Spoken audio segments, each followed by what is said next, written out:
It's very nice to have you all here. Today we will talk with Marcela Clark. She is a very good financial planner here in US, and I met her in Brazil some time ago. She is my client, and I am here talking with you all about the Yellow September. There is a very special month for mental health worldwide where we give consciousness for everybody about how important it is to take care of our mental health.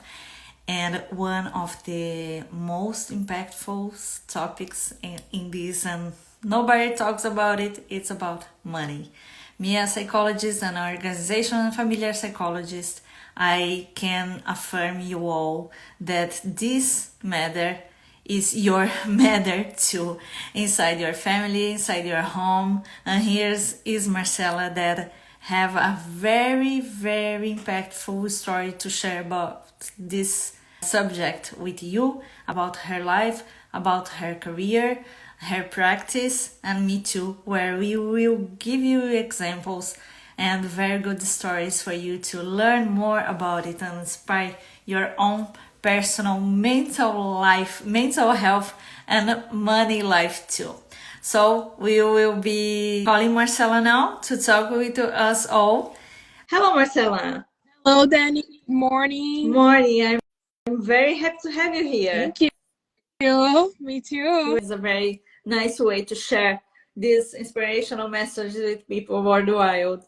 Yeah, we need that push to step in front of the camera. Yeah, we need. And to speak English in the camera being from another country. Are you excited to speak about this subject? I am very excited. I actually just got a message from my brother-in-law, and he said, that's a great topic, combining psychology and money. It's like my passion, something that I study on my own all the time, just for my own personal development. So it's great to be able to explore more. I'm so happy to hear it's impossible to speak about money, not speaking about psychology, and the opposite the same. But people don't used to talk about it. Now we have some studies about it because economics is getting used to research psychology in order to understand people's behaviors about money. But it's not just about the money, it's all about family and relationships. We are not here to speak about the money market, the investors, the companies, at least the family companies. Yeah. But it's all about family, it's all about managing your money, managing your relationships, because if you have a family, if you have parents, children, spouse, you are dealing with money all the time, and we need to care about these topics and understand how it is related with our childhood too. So let's start from this point. We must connect the subjects. What was your motivation? First of all, your story, your life story, your motivations to study these topics, how it all connects to what you do now. Sure. Yeah, I think it all has to do with our childhood. We always go back to our childhood and how our brain was wired and how we actually started to see the world, like from which perspective. So growing up in Brazil, I grew up in a middle class family, went to a really good school, had all the resources. And my parents, they both came from, I wouldn't say wealthy, but they had enough to support us in the early years. But one thing that they lacked of was financial literacy, like from both sides. Neither my mom or my dad really knew how to deal with money, in a smart way, I would say. I think in my mother's case, she assumed the role of staying with us when we were young, and my dad was the one supporting the house. And sadly, they got divorced when I was about 8. I think that's when everything fell apart, and my mom had to support us, but she didn't have really a plan. My father took a lot of things personal, so he didn't really support the family right away. And my mom, she was brave enough to go and pursue her career. And I feel like the fact that I was involved on a lot of the issues that they are going through, and at a very, very young age, how not having mental clarity about money and how not having a plan, how things can turn out, how messy your life can be if you don't have control of your finances. I feel like I learned the hard way and I had to get involved. And my mom and I, we are very close. She's my best friend. And what I did, I hold her hand, and the game plan was done by her and I. And I was very young. So that's how I shape up my personality and how I decided to just not repeat the same story. And as you know, now women are a lot more empowered and they talk about money, they manage their finances. But back in the days, it was kind of like a taboo. Women didn't talk about money. They didn't even know how much they had in their bank accounts because that was the man's job. So I feel like that made me realize, oh, this is not going to be my case. And nowadays, my mom is successful. She managed to turn the game. That's how I started. And that's how I became passionate about the subject, money and mental health. It's such an inspiration for those who feel very lost. You were telling us this story that I heard over and over again for 20 years now, because people that are suffering with mental health issues, emotional issues, many times they are struggling with money. Right. It doesn't matter the social class. I see people that are struggling to gain money, and I also see millionaires. Right. And it's all about relationships. And the story is wired, as I said. And it's so inspiring because nobody is dummy about money.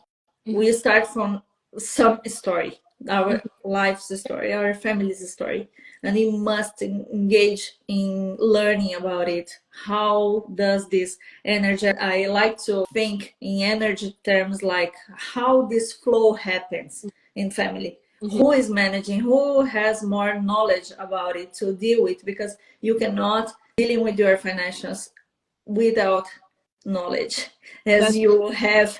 And you have this story to teach for everybody, that even being a successful professional in this field, you started in the same way, in the same place as many others, though the ones that are watching us, the ones that you are related to. It's a very nice love story to tell and to share with the ones that are hearing your clients too.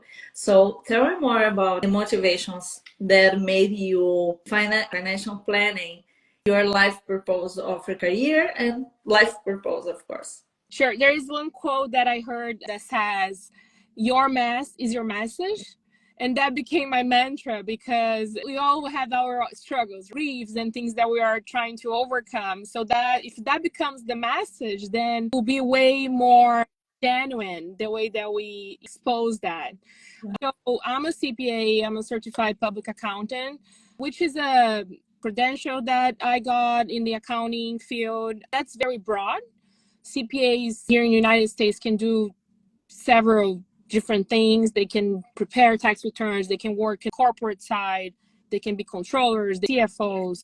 So I started about 12 years ago as a bookkeeper, which is in Brazil, it's still the accountant that does that job, which is essentially managing the month to month of the entities and all the cash flow. And then I decided to go into the tax world because I just wanted to learn from my husband had some issues with taxes back then. So I just wanted to learn more about taxes, which is to me is so important. You know, I feel like everyone should master taxes because that's really the highest expense. Nobody wants to. Yeah.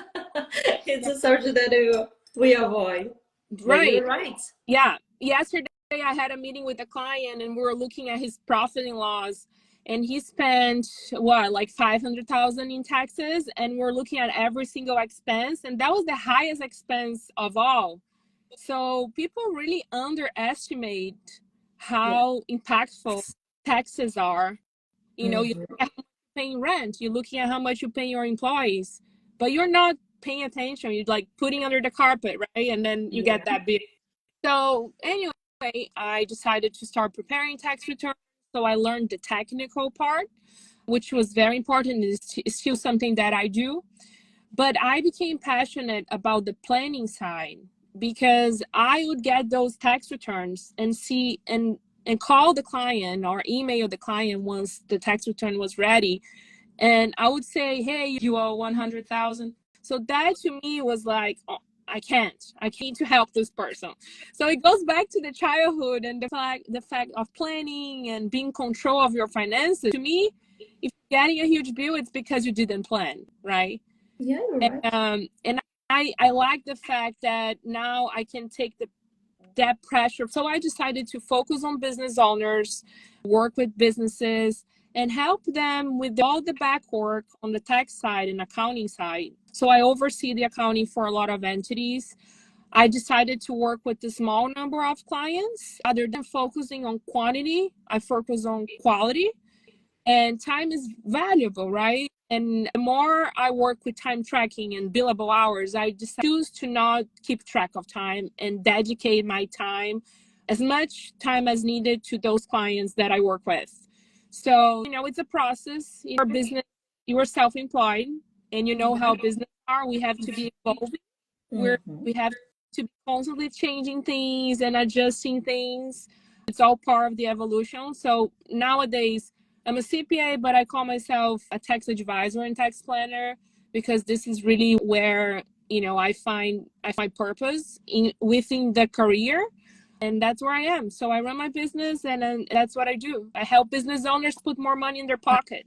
Nice. Right. It's so good to have your vision, because it's the ladder that made you a senior in your area.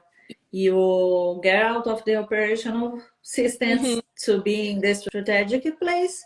And that's the vision that, as you told, I also believe that everybody must master accountants and also their figure with the money. I always speak a lot about intuition. And you said something that is so true. That is, we can and we must control our money, because it's one of the only place of our lives that we really can have control. Even the ups and downs, even the ones that here are work with business, are entrepreneurs, are like myself, work for themselves. We also, these ups and downs, we must master this in long term. We cannot live just day by day, thinking that life is a puzzle that every time it mixes not. We must master this adult field of our lives, and it's so interesting how you see this and you are sharing with everybody that needs to master this in their own lives too. It's a ladder.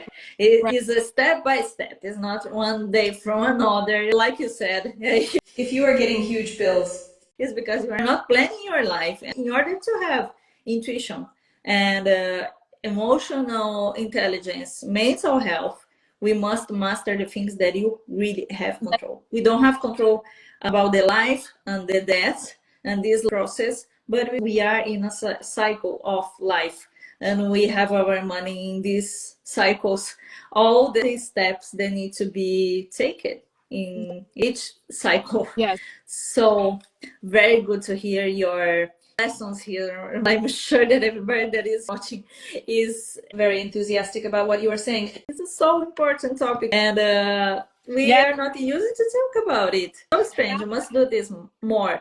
Yes, communication is key too. Talk about, you are the master, so you tell me better. Once we put the work out there, it's not in our chest anymore. We can talking about it, relieve some of the pain, because it's a sensitive subject. Yeah. Talking about, very sensitive. So being in peace with money, with your plan, whatever you're dealing with, who knows, you might have a lot of liabilities, like a lot of debt. So if you don't talk about it, if you don't structure this in a smart way, in a healthy way, you're not going to have control of your life. Right. And both you and I, we grew up in a society that I feel like Brazilians in general, the way they deal with money, just generalizing, of course, they deal in a reactive way rather than a proactive. So they're always catching up on bills, because it's such a common thing to make installment payments, right? I was just in Brazil last month and went to the bookstore. I bought a a 50 reais book, and she asked me if I wanted to make payments. And I'm like, no way, like what? Like, making installments on 50 reais? So that means I'm gonna be thinking about that for like 10 months of that purchase that I made. So like that places you in a position that you're always catching up. Yeah, right. Yeah, being proactive is just waking up and not having all those bills, that you have to deal with. It allows you to plan. Yeah. I think it aligns with the topic that we're trying to cover, which is mental clarity. Because I feel like as a patient of yours, and I'm a big fan of therapy, and one thing that I love about therapy is that you have all these things in your mind, these thoughts, that once you put out there, you understand, you have clarity, you talk to a professional, like, then it becomes so much easier to navigate through that, right? And that's no different with money. If you have all these bills, all these liabilities and fears of like retirement, of not being able to move forward with buying your child something, that puts you in a situation where you're constantly overloaded with fear and reacting, and as you said, is another place of the brain where you don't think, you just react. And these systems makes you feel all the time with confusion thinkings, right? And you have a lack of clear thinkings because you are activating a part of the brain that is not made to do this, right? And we need to change this. We need to start realizing that we must have this control and this clarity once that we write it down. Everybody just have the money that comes in and comes out. Right. It's the basic, right. It's math, basic math. And we need to take action. That is something that everybody is losing nowadays because of the excess of dopamine with these apps. And the desires that come and go, and you need to attend every desire that you have so quickly, so you don't stop to have attention in what you are doing, what you are living, what you are consuming. And so we need to share this idea of the right to plan our finances. It's not because we are living here, but we have this vision, we have this benefit to learn and deal with money with a more clear way, a more proper way. People don't have this kind of taboos to speak about money all the time. I have financial planners that is not common to have in Brazil. And everybody must too do their own homework to do this, because it's something so important. You told me to share some case, and I have so many, but I'll figure out one that is related to Yellow September. There is one case that marked me a lot. It impacted my own life and career too, because it was one of the most impactful case that I already deal with. I deal with many cases where people took their lives, families of these people, and they need to deal with this.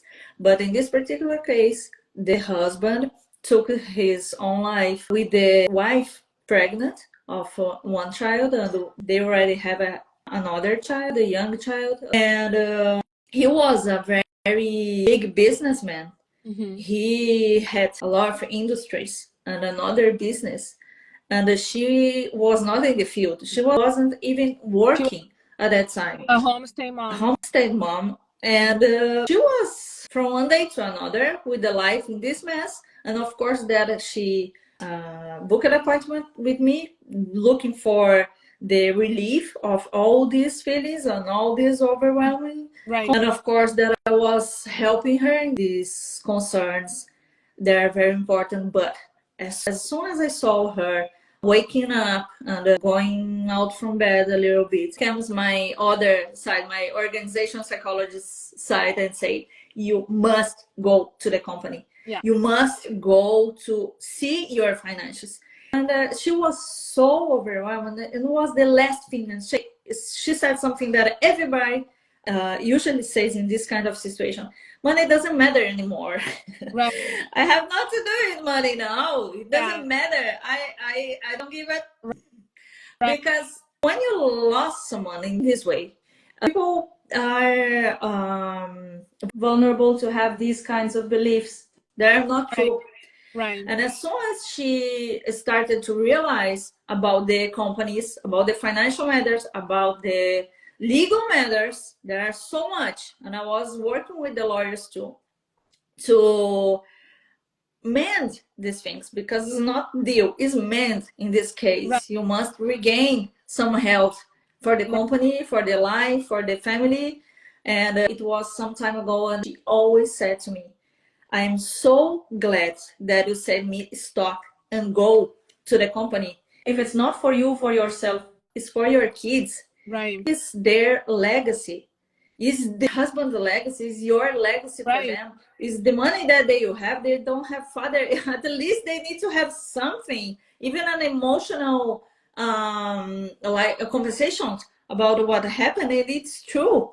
So yes, it's a shocking example, but I need to ask you, how do you notice the importance of the health and clarity in these situations and more? How do you observe this situation, Yeah. this case, Marcela? So her husband took away his life because he was struggling financially. Is that what happened? No, he was not struggling. It is the main reason for suicidal, especially in men's, but it was not the case. It was another large It was, context. It's not. yeah, but that's very common too. Mm. And I'm not here to say if like men or women should do in their relationship, because like we were talking about earlier, if there is an agreement between partners and there is clarity, communication, the man is the breadwinner, the wife is the one who in charge of the household, the kids, then it's all good. There is an agreement, a mutual agreement where both parties are. What I wanted to point out is that this is an agreement that shouldn't really prevent a conversation about finances, right? Not because what I see, like from my perspective, I like 40 business clients that I have, 35 are men. I deal with the father, with the man figure, because like women, we have this biological thing that, you know, once we have kids, it's so hard to do it all. And it plays a lot with finances too, because we don't want to deal with that. Like, why are we going to worry about this right now? But it's so important that both partners talk about what they have and where they're going and planning, because I feel like we act a lot through emotions, and we just jump in. Like in her case, I'm sure, you know, she had a lot to deal with emotionally before taking the step. But there's one thing that I heard about planning, and it has to do with mental health. That says planning is very important. But the most important thing about planning is to plan for when the plan doesn't go according to the plan. Great, I agree. You plan, and it's great, you have to have a plan. But the most important part is like, what are you going to do if the plan doesn't go according to the plan? Yeah. That relates to having an emergency fund. So that goes back to your mental well. Yeah. Let's talk about emergency fund, which is a vehicle that, you know, I'm not a financial advisor, but when I'm doing tax planning, I always ask about emergency fund and like, do you have any savings? Are you able to afford if you quit your job tomorrow? Are you able to afford your life? How much do you need? I feel like most people don't have in general. Like, they live off paycheck to paycheck. So if something like this, what happened to your patient, happens, they are like, they go into the cycle of death, and then it's a cycle that sometimes is endless and affects their, you know, future generations. So having a plan, it's so important for mental clarity when it comes to finances. That's my 2 cents, I feel like. I love this to yeah. hear it. Yeah. It's the basic. It's the basic. Yeah. It is statistics. In the world, people don't have savings. Right. And emergency fund. And it makes their brain shout every day in agony, in suffering, because nobody can have peace if you are living day by day, because we will have a lot of moments in life where we are not able to produce, to gain money, to be there with kids, with the health of our parents, with the health of people that we love, with the losses, with the economy, the cycles of the economy. We don't have control about these things, but you need to control your life and have some savings. But what I hear most is like, I will buy this now because I deserve, because it will compensate my emotional feeling to not have the things that I really like. So I will buy something now because I want to. Being conscious bias in this inner place is what I will never get what I really want, or I don't know what I really want. I don't know which house, I don't know which car. They don't allow them to dream with this, and it's have a lot to do with not just mental health but with our soul. We must dream, we must have dreams. It what make us alive. Dreams too, right? Because that satisfaction that you get from shopping with retail, you go out, you buy something, it's that feeling quick, it's an emotional, like you feel happy about it. It's a quick satisfaction that you get. But I feel like I always give myself, whenever I want to buy something, it's funny. It's hard to do that in Brazil because you go to a store and there's the salesman, people like, but here I go to the store. If I see something that I like, I'll think about it. The satisfaction that you get from buying something goes away very quick and you lose control. So spending the money you make, to me, puts you in a situation where you lose control of your life. And I brought this because this is my Bible. I have this book next to my bed. Once in a while I'll read about it because I like the way that he explains accounting. So I like to use some of the methodology when I'm talking to clients. And one thing that he says here is that what most people want, it's happiness, right? I mean, if a patient looks for you, what they want to be happy. They want to be free and feel happy, not have all the mess. Yeah. So money doesn't buy happiness, right? Like we all know money doesn't buy happiness, but having control of your life, it's what make you happy. Control in many areas. And how you achieve that, you need to be on control by not struggling with money. Ends up being part of the pile. It's cliche to say that money doesn't buy happiness. It doesn't at some point, because you're throwing your happiness in something external. So you do have to do a lot of inner work to be we're not happy all the time, right? No. We go to So there's a big difference between happiness and joy and peace of mind. And the true happiness is peace of mind. Our emotions are ups and downs every day. It changes. It's natural from our emotional field. We change perspectives, we change situations, and we go with these ups and downs from ourselves, from the others that we love and we suffer together. So we cannot be so tied to these things. And also, we cannot be slaves of our desires. We must live to purpose, to values, for things that are not wasted with time and are not so momentous. So we must have self-knowledge to do this, because everyone has different dreams, has different motivations in lives, different abilities, and you must discover our gifts in order to live this in our daily lives and our relationships, besides of being just slaves of our momentous desires. So what do you think about this, Marcela, about the self-knowledge, managing the money? Yeah, I'm in the path of endless path of self-knowledge. I feel that when we know ourselves, we get to know more and what makes sense for us, things become way more clear on the finance side too. I feel like having goals in general. I did a coaching mentoring training not too long ago, and she asked me, what do you want for life? Ultimately, what's your goal? And that question, it's hard to answer because we go through phases, right? But with finances, having a long-term goal, it's so important, because that's what you're gonna work towards. And having a long-term goal doesn't necessarily need to be to buy a Ferrari. In my case, my long-term goal that I'm happy to share is just to, I don't think I'll ever quit working because I love what I do and working is part of just of who I am. But I want to have enough passive income to give me the freedom and the ability to control my time and not work because I need to pay my bills. That's my goal. And it's not going to happen tomorrow. I'm on the path. That's what I'm working towards. But I like to put an age. I like to create a SMART goal, specific, measurable, a target. Achievable. After that, it's easier to achieve. So that's my goal, working, having enough passive income by the age of 55. That's my goal. And I think having that will help you with the financial planning side. And so that goes back to your question about self-knowledge.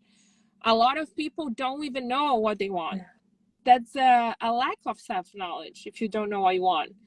And sometimes can be as simple as knowing what you don't want. That's what I learned. You don't need to have everything figured out, but knowing what you don't want is so important. With my career, I always knew that I did not want to have a boss. That I knew from day one. I wanted to be self-employed. That's just the way I like to be. I chose to be. I like to be in control. I like to set my own schedule. Didn't know how my business would turn out to be, but I knew what I did not want. So I think it's important to have that knowledge and align that with financial goals. It's very important. People need to map their lifestyle, right, in order to know what they want. And I think the opposite is a very good strategy to discover everything in life, even for relationships, what I don't want, what is not acceptable for myself. And what you said about self-knowledge in financials is so true about the life too. That is the personality. People don't even know the three main categories about the aggressive, the moderate, and the conservative. Way to deal with money. Money is the same pattern that is used for life, and you must know if we are more conservative, more moderate, or aggressive with money. In order to put these goals in long term, you have a lot of things that you can do as investor. Right. And it's not ugly to think that you need passive income. Women are dealing with the money from the 90s on, not before. And you need to think more about our money management and our future, not just in terms of the beauty that everybody is thinking about it and investing in. It is important, even for your health, but you must think in terms of how can I have this serenity for my last cycle of my life? Right. How will I live? How can I save right now to do what with my money in order to have this peace of mind? Because in the opposite behavior, you'll be a slave of the time all the time. You will not enjoy, you will not have your right to rest in life when you don't have that energy anymore. I think what you are saying is very important. It's not ugly. It's not something that we must put in a secret door. Yeah, talking about money shouldn't be a taboo or a bad thing, right? Yeah. I love to talk about money and I don't feel bad about it. But there are very few people that enjoy, so especially with girlfriends. It's very hard. There isn't many close friends of mine that I would go have coffee with and talk about money, because women, we have this taboo that we're not supposed to be on top of our finances, control of our life. And again, it goes back to how our brain was wired. So old software. Yeah. They must actualize it. It's the old software. I hear from clients, oh no, I don't want to deal with taxes. My husband does. I don't even know. I don't know. Assets, liabilities, I don't even want to know what these are because my husband deals with that. It makes you so insecure. Yeah. So no aware about your own life. Even if you are in a marriage, and I hope that everybody that is married is hearing us, it can last for life. But the secret to last for life is to think about future in long term. And it means it's equal to think about money together. Okay, one can be the one that have more ability to manage it, But as I said, everybody needs to see, everybody needs to talk about it. And I hear clients every day, all the time. And also the relationships are this mess that we are seeing in the world, because they are not, people are not talking about the money inside the house. It's getting so difficult, and it's something that we must do more with care, with love, with respect for each other, and knowing that if you don't do this inside our house, we will have a huge bill to pay for the government probably in the next year, because nobody's caring about it. Yeah. And it is a serious subject. Yeah. So give some tips in wealth for people that are watching us here to start these conversations from now on. I'm sure that your friends will start to speak more about it after this conversation here in public. Right. Yeah. I could literally like just cancel everything and just talk about it all day long, because I really like, especially with talking to someone like you, to be able to be vulnerable and talk about it openly. And even though some people are watching us, it's like, you know, we have the space where we can just share whatever we want, right? I know people like steps by steps and manuals and to-dos. I love doing that because I feel like if you follow steps, if you have a guide, it's easy to be accountable and to follow a path. So I actually wrote down when you told me what we're going to be talking about. I wrote down, in my opinion, what would be the most important things you should follow if you want to become wealthier and happier with money, like have control. It's a gift for those who are watching this. I think budgeting, it's really the first step. And I don't say budgeting by like sitting down and doing a budget with a hypothetical scenario. Looking back your finances, creating what we call a profit and loss in English, going back a couple of months, looking at your bank statements, pulling all those transactions, listing them out, and creating a profit and loss as if you yourself as an individual were a business, will help you have mental clarity about where you are, especially if you have like patterns, not like consistent patterns, like if you travel a lot, if you eat out a lot, if there are all these variables, those are so important components of your budget that it does take some time to do it, but it's so great if you're able to, because you can't really plan. You cannot do any forecast. You can forecast without having data. So you need your own data, your own budget in order to plan, right? So say you make 10,000 per month and you spend 8, you have 2 left. So what you're going to do with the 2 is the most important thing. Are you going to, set up an investment account? Are you going to do a retirement account, an IRA? So that's the first step of budgeting for sure. Knowing the difference between assets and liabilities, which is so basic, will help you master the fact that money can work for you. So an asset is anything that you acquire that creates wealth. So, the money sitting in your bank account is an asset. It doesn't have to be there sitting there. If you have $10,000 in your savings, it shouldn't be sitting there without earning an interest. So think of things that you have as assets that could produce more money, regardless of how. I don't think everyone should be a risk taker or be an aggressive investor. We are who we are, and some people are conservative, some people are more aggressive. So just stick with your intuition and who you are, but don't let your assets stay still. They need to work for you. Any asset you have, regardless. If you're tired of your clothes, go sell your clothes in secondhand store. And then mastering your liabilities. Liabilities are anything that are taking the money out of you. So your debts, your credit card bills, your student loan, mortgage, in the people's mind, they have to have debt. The new clothes every season. Yeah, and you leave school, you leave your university with student loan.